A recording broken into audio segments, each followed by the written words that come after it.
Hello, my name is Helen Parker. I'm 78 years old, and what I'm about to share with you is the story of how everything I thought I knew about love and loyalty was turned upside down. But more than that, it's the story of how I found myself again. Before I begin, don't forget to like this video, subscribe to the channel, and tell me in the comments where you're watching from. It means the world to me to know that my story is reaching hearts far and wide. Let's go back to the year 1972. I was 25 years old, living in a quiet, dusty little town in the American South. The kind of place where everyone knows everyone's business, where the church bulletin spreads news faster than the newspaper, and people still wave to each other from their porches. I thought I had everything a woman could want: a husband, 2 beautiful children, and a home filled with laughter, or so I believed. My husband, Richard, worked at the town bank as an accountant. He was 5 years older than me, tall, polite, and well-dressed. We had married young. I was just 17, and he was 22. That was common back then.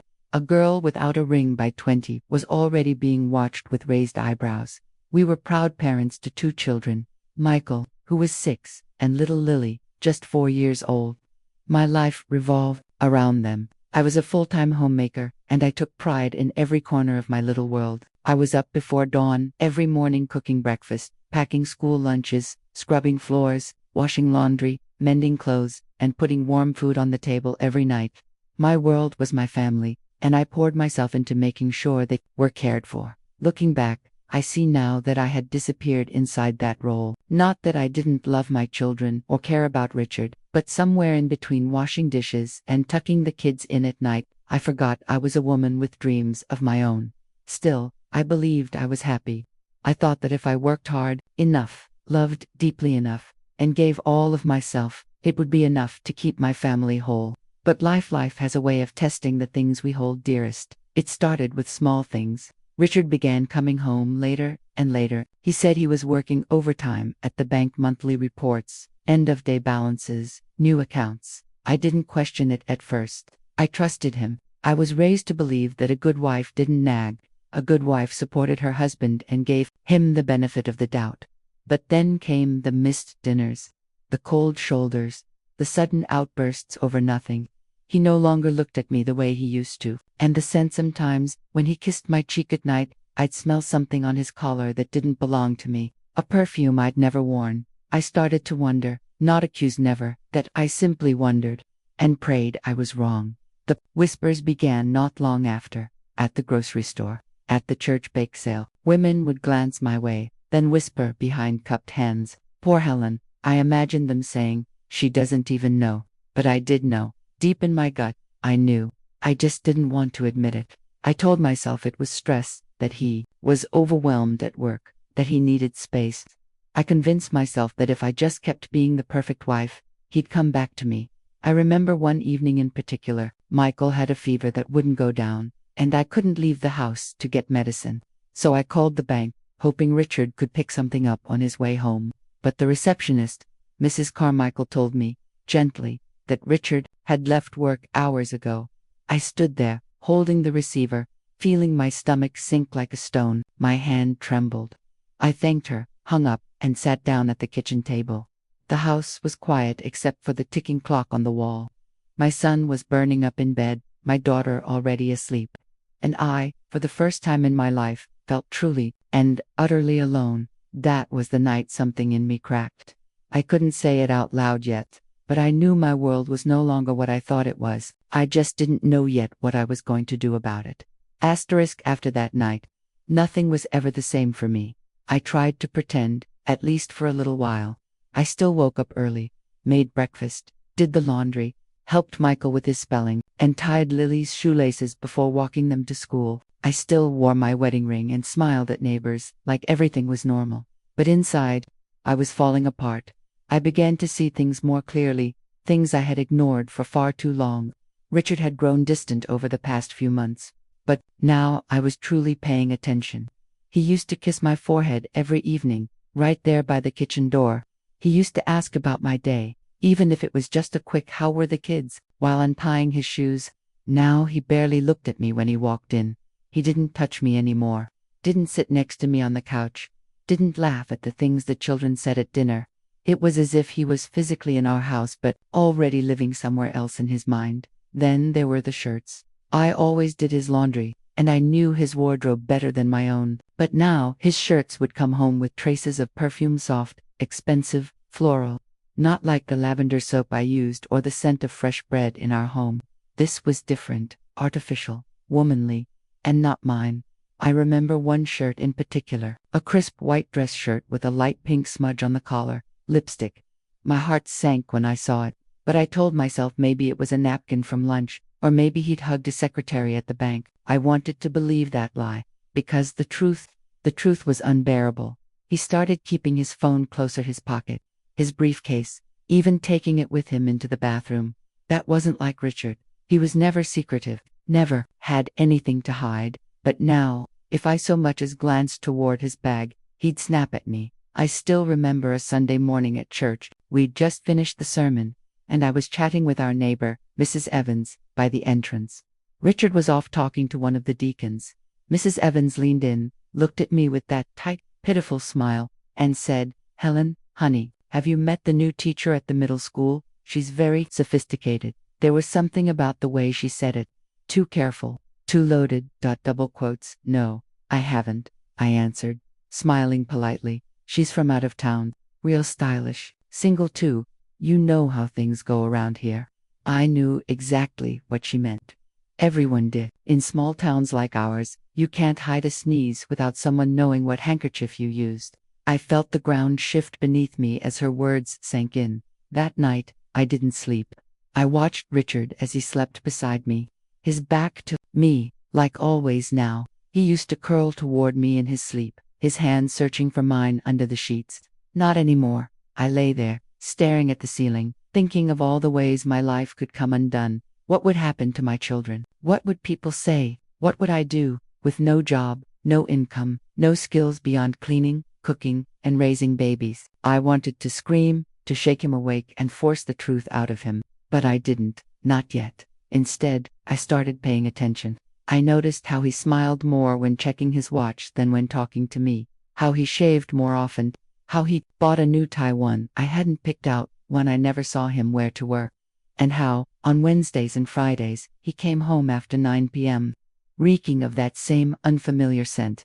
Then came the night it all changed. Michael had a fever again, Lily had fallen asleep early, it was past 10 p.m., and Richard hadn't come home. I picked up the phone and dialed the bank. Mrs. Carmichael answered. "As usual, Helen," she said gently. "Richard left here at 6 o'clock. Same as always. He didn't come home yet." "No," I whispered. There was a pause, one of those long silences where both people know something, but neither wants to say it. "I'm sure he'll be home soon, dear," she added, but her voice had changed. She knew. They all knew. That's the moment it all clicked. The looks, the distance, the late nights, the lies. It wasn't just in my head, it was real. He was seeing someone else, and not just seeing. He had built something with her, something that didn't include me. But what I didn't know yet, what I couldn't have imagined, was that this betrayal would become the spark that ignited the most powerful transformation of my life. It was a Thursday, late July, the kind of sticky summer night where the air feels thick and heavy, even after sunset. Michael was still sick, his little forehead warm to the touch, and Lily had fallen asleep beside him, clutching a doll I'd stitched from scrap fabric. I sat alone in the kitchen, the overhead light buzzing slightly, the house far too quiet. Richard still wasn't home. I had already spoken to Mrs. Carmichael. I knew he had left the bank at 6 o'clock sharp. That was nearly 5 hours ago. Knew every possible place he might have gone on the way home. And none of them explained why he wasn't here. I paced the living room. Every time I passed the phone, I wanted to pick it up and call him. But what would I say? What if he didn't answer? Or worse, what if someone else did? At midnight, I heard the lock turn.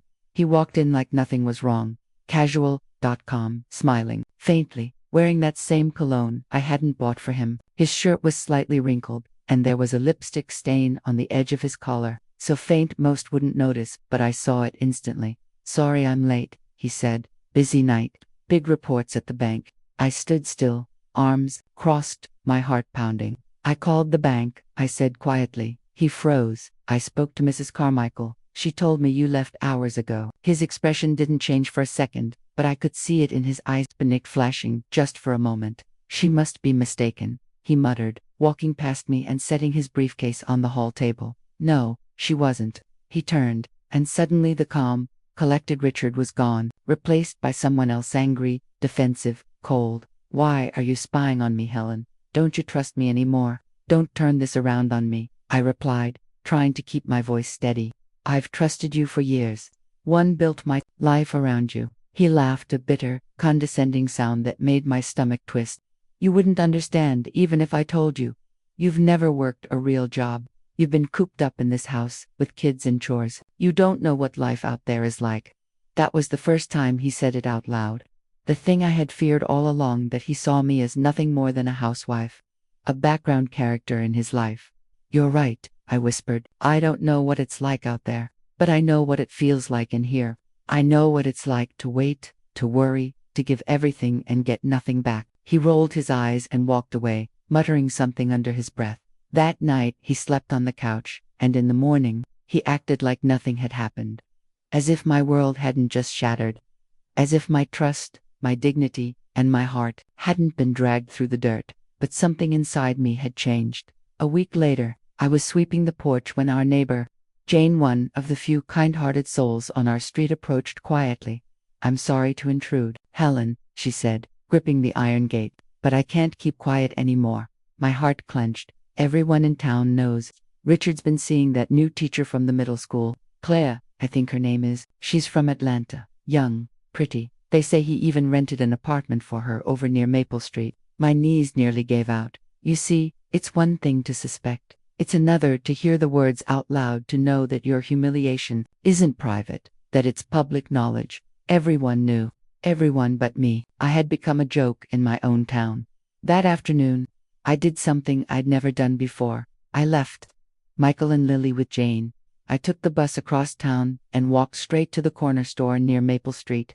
I asked the owner, a kind old man named Mr. Bowen, if he'd seen a man matching Richard's description. He looked at me sadly and nodded. Double quotes. Yeah, he comes by now and then. Apartment 3B, with a pretty brunette. I thought she was his wife. I didn't knock.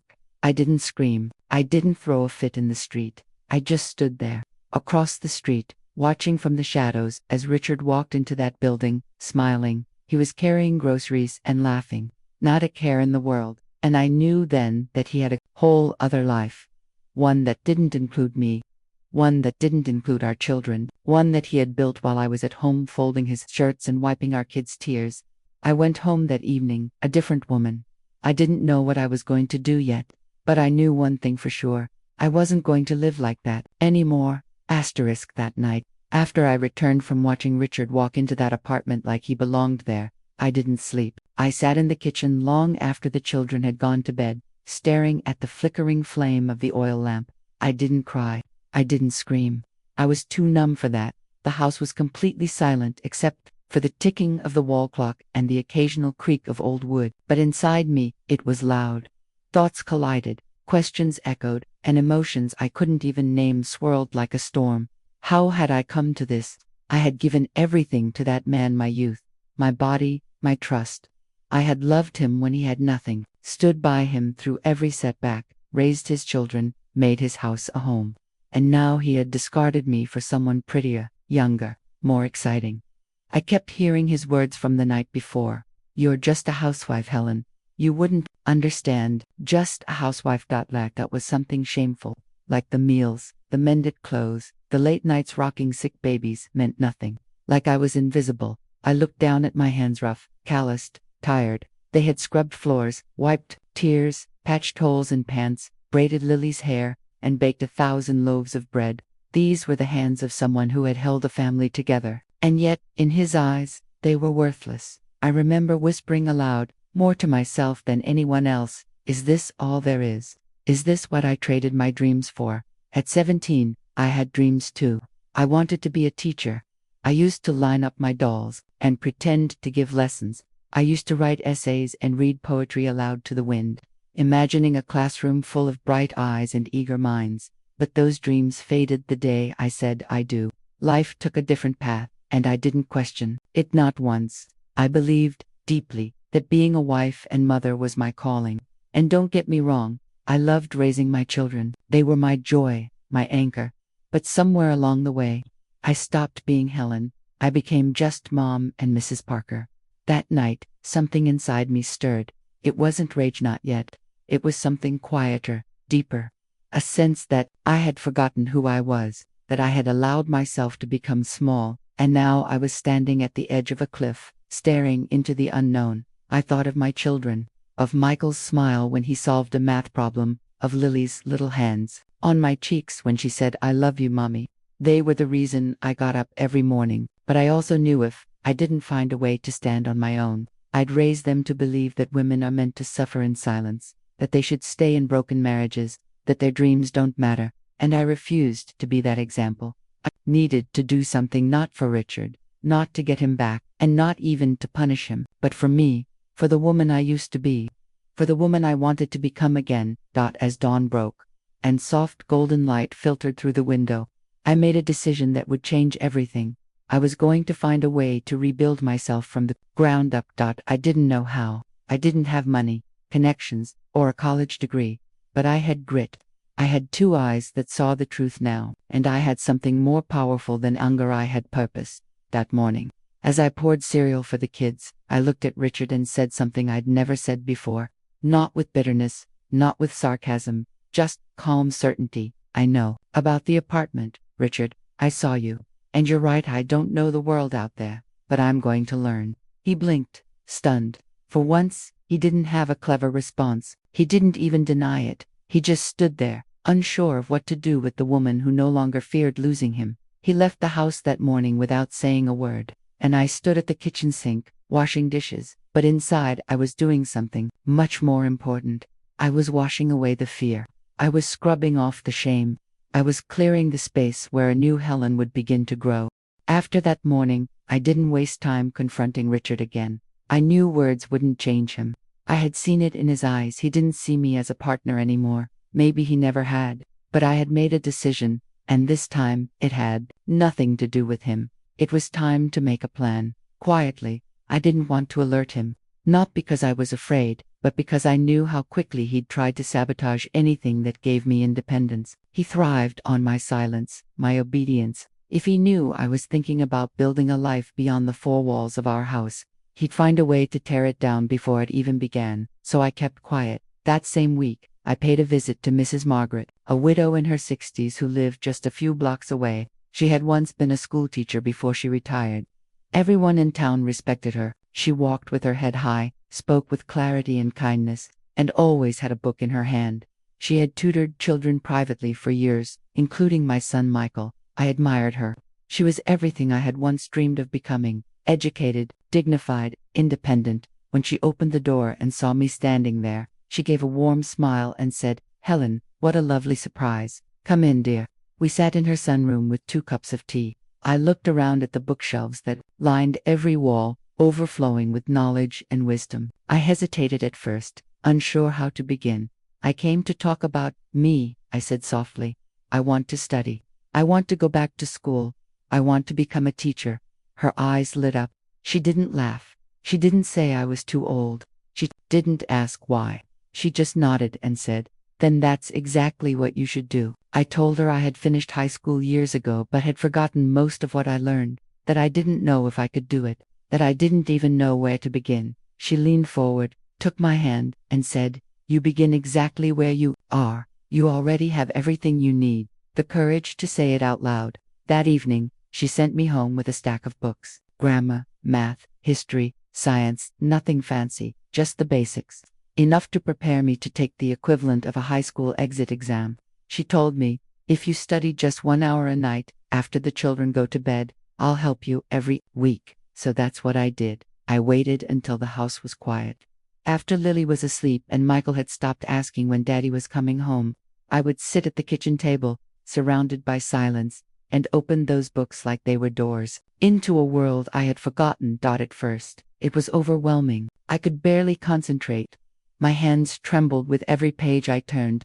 I felt foolish, an old housewife trying to understand algebra and grammar rules. But slowly, something incredible began to happen. My mind rusty and dusty from years of repetition and routine, started to stretch. I began remembering things, retaining concepts, solving problems. I was still tired. I was still heartbroken, but I had something new now: purpose. During the day, I hid the books in a box at the back of the closet, buried under old blankets. I couldn't risk Richard finding them. At night, I read in silence, my finger underlining each word, whispering equations and historical dates like prayers. And no one knew, not even my children. Until one evening, Lily woke up from a bad dream and wandered into the kitchen.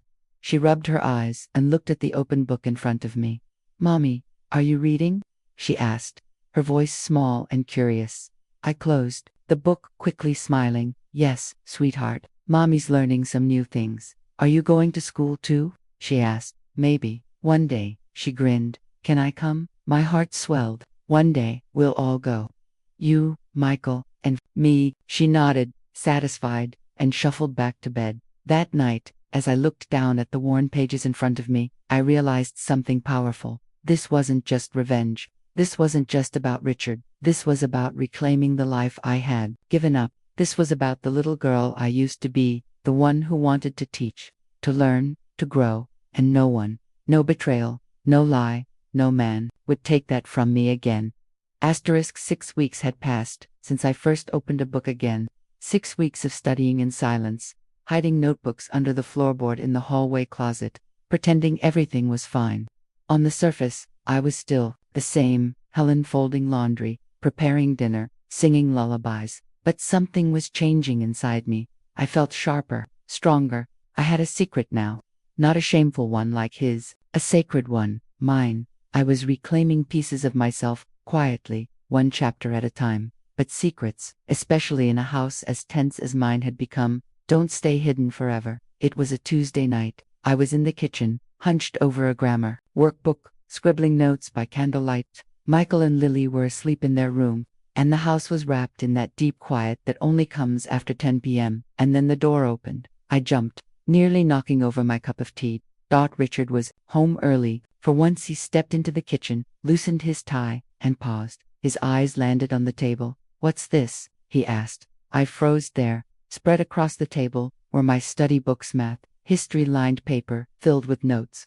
My pen, still in my hand, the truth, laid bare in black and white. I opened my mouth, but the words tangled. I wasn't ready for this. "I'm studying," I said finally. He blinked. "Studying, yes," I said more firmly this time. "I'm going back to school. I want to finish what I started." He laughed, a dry, sharp sound that didn't reach his eyes. "What for? You planning on being a college girl now?" "No," I said, standing straighter. "I want to become a teacher." He stared at me, stunned. And then the ridicule came in waves. "You, a teacher," he scoffed. "You can barely keep the house in order, and now you think you're going to stand in front of a classroom like Miss America." His words stung. But this time, I didn't let them cut so deep. "I'm not doing this for you," I said calmly.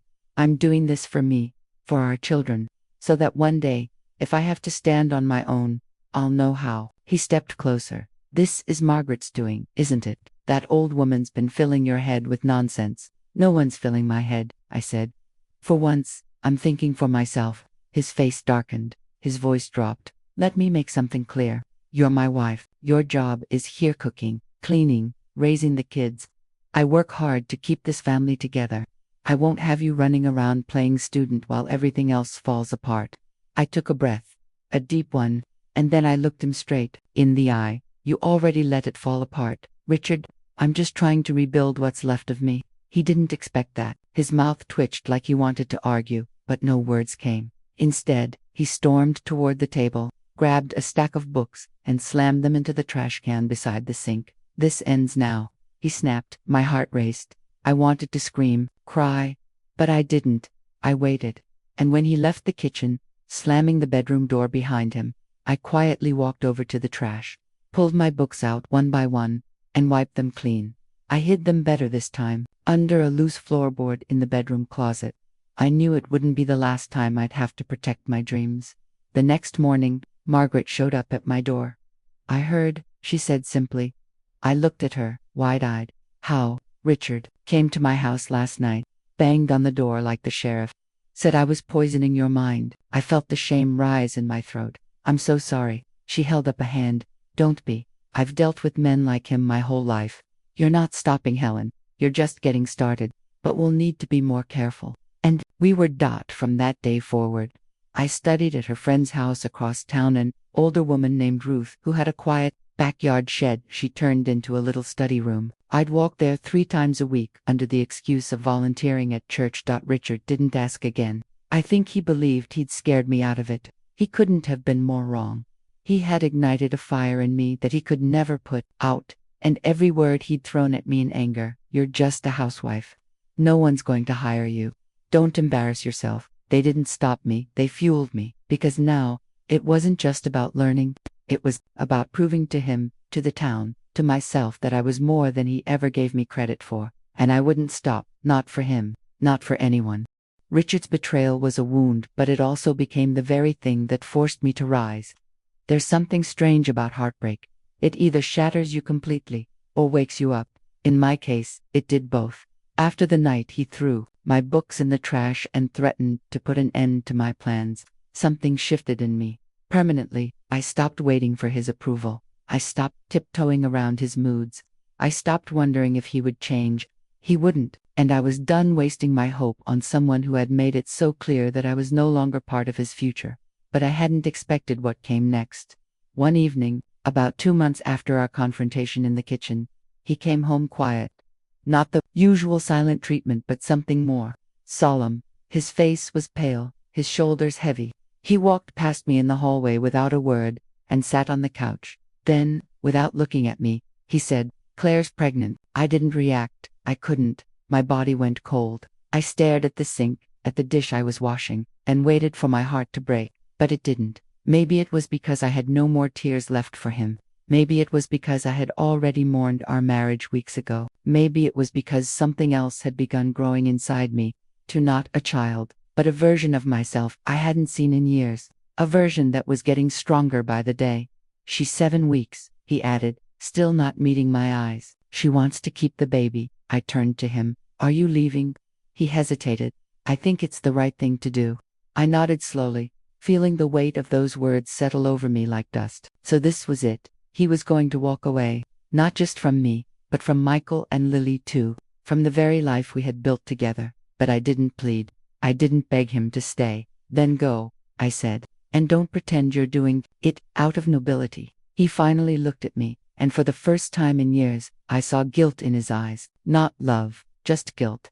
"I'll send money," he mumbled. "I'll visit the kids. Do whatever you think is right," I replied. "But understand something, Richard, we'll be fine without you." He left a week later, and when that front door closed behind him, I locked it, and with it, the chapter of my life where I believed I needed a man to be whole. At first, it was hard. The silence in the house felt bigger than before, the bed colder, the responsibilities heavier. Michael, who was only 6 at the time, became quieter. Lily asked questions I didn't have answers to. "Why doesn't Daddy live here anymore? Did I do something wrong?" No child should ever carry the weight of a parent's selfishness. And I told them that, repeatedly. I told them they were loved, that Daddy made choices, and those choices had nothing to do with them. And in between, making those reassurances, I kept studying, every night, without fail. Sometimes I'd fall asleep with a pencil in my hand. Sometimes I'd have to reread the same paragraph 3 times because my brain was so tired. But I didn't stop, because every hour spent with those books was one step closer to the life I deserved. In the mornings, I'd wake up before the sun, make breakfast, pack the kids' lunches, walk them to school. Then, I'd return home, scrub the house, bake bread, or sue for extra money, and prepare dinner. And when night came, I returned to my secret world of pages, pencils, and promise. That year, I passed my high school equivalency exam, with honors. I didn't tell anyone except Mrs. Margaret and Ruth, who both cried and hugged me tight. I still remember how Margaret looked at me and said, "You're already a teacher, Helen. You just don't have the title yet." I tucked my certificate in the back of my Bible somewhere. Richard would never look, and started preparing for the next step, applying to the local teachers' college. It was going to be hard. The campus was in a neighboring town. I didn't know how I'd pay for the bus, how I'd juggle the kids, how I'd study late at night, and still be a mother during the day. but none of that scared me like the idea of going back to being the woman I was before. I wasn't that woman anymore. I wasn't just a betrayed wife. I was Helen, a mother, a student, a woman on the verge of becoming everything they said she couldn't. By the time the new school year began, I had grown used to doing everything on my own. Richard had been gone for nearly 3 months. At first, he sent money on time and visited the children every other weekend, just like he promised. But slowly, as I expected, the visits grew less frequent. The envelopes thinner. His new life, his new child, had become his priority, and that was fine, because my priorities were changing too. I had officially applied to the local teacher training college. It was located in the next town over, about 40 minutes by bus. The course would take 3 years to complete. I didn't know how I'd manage the schedule or the cost, but Margaret encouraged me every step of the way. "You'll find a way," she said one afternoon over tea. "And when you do, it will open doors you can't even imagine yet." She was right, but just before the classes were set to begin, something unexpected happened. It was a chilly morning in early March. I had just walked Michael and Lily to school when the principal, Mrs. Thompson, a kind woman in her me into her office. "Come in, Helen," she said warmly, motioning to the chair across from her desk. "I hear you've been keeping yourself very busy these days." I smiled, a little embarrassed. "I've been trying." She folded her hands and leaned in. "We're short-staffed this year. One of our second-grade assistants had to move unexpectedly. I've spoken to several teachers, and they all say the same thing. Helen Parker is sharp, dependable, and kind. Would you consider stepping in as a part-time classroom aide while you study?" I blinked. "Me, work at the school?" "You already do," she said with a smile. "You volunteer at the library, you help with fundraisers, you tutor kids in reading. You just haven't been paid for it yet." My heart raced. "But I haven't started college. I don't have credentials." "You're starting, enough for me." I didn't know what to say. My hands trembled in my lap. "You wouldn't be alone," she added. "You'd assist a senior teacher, follow the lesson plans, support the children who need extra help. It's not glamorous, but it's a start, and it pays." I took a deep breath and nodded. Yes, I'd love to." When I left her office that morning, the air felt different. Crisper, lighter, like the weight I'd been carrying for years had shifted just a little off my shoulders. That afternoon, I walked to Margaret's house and told her everything. She beamed, clapping her hands. "This is it, Helen. This is the beginning." And it was. The job didn't pay much, barely enough to cover bus fare, groceries, and a few school supplies for my kids, but it was something else that I hadn't had in years. It was mine. My first paycheck, my first name on a school roster, my first desk in a classroom. The first day I walked into that second-grade room, I was terrified. 20 sets of little eyes looked up at me, some curious, some nervous, some completely uninterested. The teacher I was assisting, Mrs. Adler, introduced me as Miss Helen, and for the first time in decades, I wasn't introduced as someone's wife or mother. I was simply me. The work was demanding. I helped with reading groups, corrected spelling worksheets, and tied more shoelaces than I could count. Some days I'd come home so exhausted I'd fall asleep still holding a pencil. But I loved it. The children made me laugh. The teachers made me feel capable. And every day I stood in that classroom, I felt one step closer to the life I was building. Even Michael and Lily noticed the change. "Mommy's a teacher now," Lily would tell her friends proudly. Not yet, I thought. But soon. At night, I still studied, sometimes until 1 in the morning. On weekends, I baked pies to sell and mended clothes for neighbors to make ends meet. Every penny mattered. Every minute counted. One evening, Michael came into the kitchen while I was reviewing math problems for an upcoming test. "Are you going to stop being our mom when you become a real teacher?" he asked. I laughed and pulled him into a hug. "I'll always be your mom, sweetheart, but I can be more than one thing." His little face lit up. "Good, because you're really good at both." And in that moment, I realized my children weren't just watching, they were learning, watching me get back up, watching me chase something, watching me become someone. That job, that small opportunity, changed everything. It gave me my first taste of what life could be like when I wasn't living in someone else's shadow. And once you get that first taste of freedom, of your own power, you don't go back. It was almost the end of my first year working at the school when Richard came back into the picture, not as a father, not as a provider, but as a man who had finally begun to realize what he had lost. I hadn't seen him in months. He had stopped coming around regularly, stopped calling, and the money he used to send arrived late when it arrived at all. I'd heard through the grapevine that Claire, the woman he'd left us for, had moved back to Atlanta with their baby. Apparently, the small-town life she'd signed up for hadn't quite lived up to her expectations. I wasn't surprised. Richard was charming, yes, but only when everything was easy and under control. Once things got hard, he disappeared. So when I saw him one afternoon, standing at the back of the school auditorium while I was presenting a classroom project on reading strategies, I nearly dropped my notes. He looked older, tired, his clothes were neat, but his shoulders slouched in a way I had never seen before. He waited until everyone had left before approaching me. "You were amazing up there," he said, softly. "The kids love you." I could see it. I kept my voice steady. "What are you doing here, Richard?" He shifted uncomfortably, glancing down at his shoes. "Can we talk?" I didn't want to. Not really, but something in me curiosity, closure, or maybe just habit. Dash nodded. We sat at a small bench just outside the building, under the old oak tree, where I used to read to Lily while waiting for Michael to finish class. "How are the kids?" he asked. "They're doing well," I replied.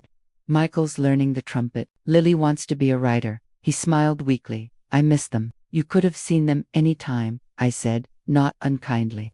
"You chose not to." He winced, nodding. "I know. I messed up, Helen." Silence hung between us for a moment before he finally spoke again. "Claire left," he said, voice barely above a whisper. "Took the baby and went back to her parents in Atlanta. Said she couldn't live like this. Said she made a mistake."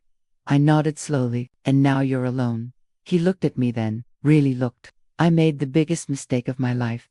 I left a woman who built a home for me, raised my children, believed in me. For what? A fantasy." I didn't say anything. He continued, "I've been transferred to a new position in a bigger town, Springfield. They're giving me a raise, an apartment. It's a fresh start, and I was thinking." He paused, took a breath. "Maybe you and the kids could come with me. We could try again, start over." I stared at him, not because I was surprised by the question, but because I was surprised by how I felt. I wasn't angry. I wasn't even hurt. I was simply free. "No, Richard," I said calmly. He blinked. "No. You're not asking because you love us. You're asking because you're afraid to be alone, because things didn't work out the way you planned." He opened his mouth, but I raised a hand to stop him. "I'm not the same woman you left behind. I'm building something now, something that doesn't include betrayal or begging for affection. I have a job. I have goals. I have He looked stunned, truly stunned. "You've changed," he said quietly. "Yes." I nodded. "I have.